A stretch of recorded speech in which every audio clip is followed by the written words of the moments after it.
New developments now as we look at Russia's war on Ukraine. It is day 77.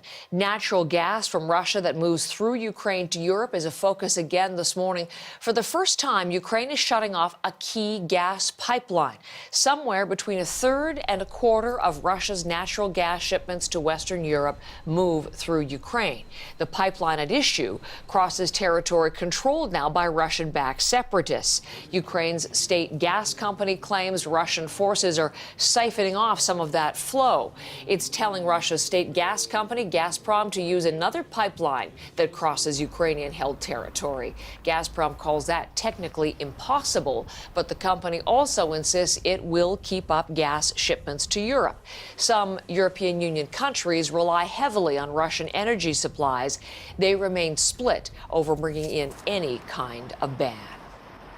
Jessica Gallagher is reporting for us out of Lviv this morning. Jessica, in addition to what we're watching there with the gas and the pipelines, we're tracking some significant new developments in the battle for the Donbass, with Ukraine appearing to be recapturing territory from Russian forces around Kharkiv. What is the latest that you're hearing out of that region today?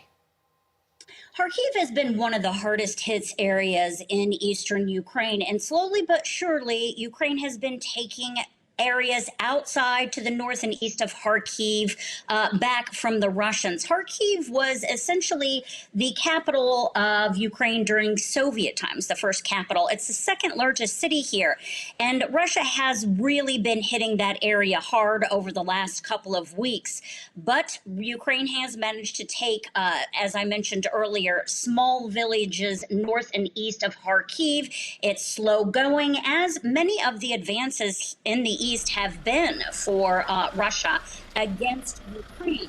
Ukraine has had more of an advantage due to the fact that they've also been able to dig a lot of trenches in the area because it's in the east, and there have been separatists that have been waging war in the Donbass region since 2014.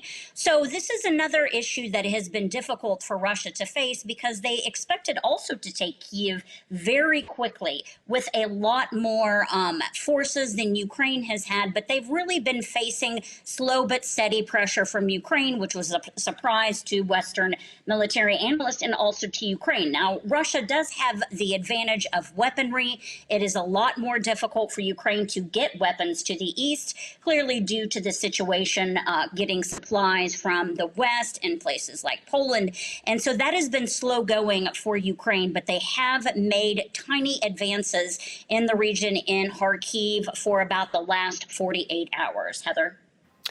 And Jessica, the battle for Donbass, it has been seen as potentially the decisive one in this war, but there's a new U.S. intelligence assessment that's giving a very different view now. What are we hearing in this? The head of the U.S. intelligence came out to say that she believes that Russia is not going to stop just at the Donbass, which is essentially Ukraine's industrial heartland, the Luhansk and Donetsk regions. She said she believes that Russia is going to essentially travel across southern Ukraine to Transnistria, which is, a lot of people may remember, an area that Russia, pro-Russian separatists seized in the 90s after the collapse of the Soviet Union.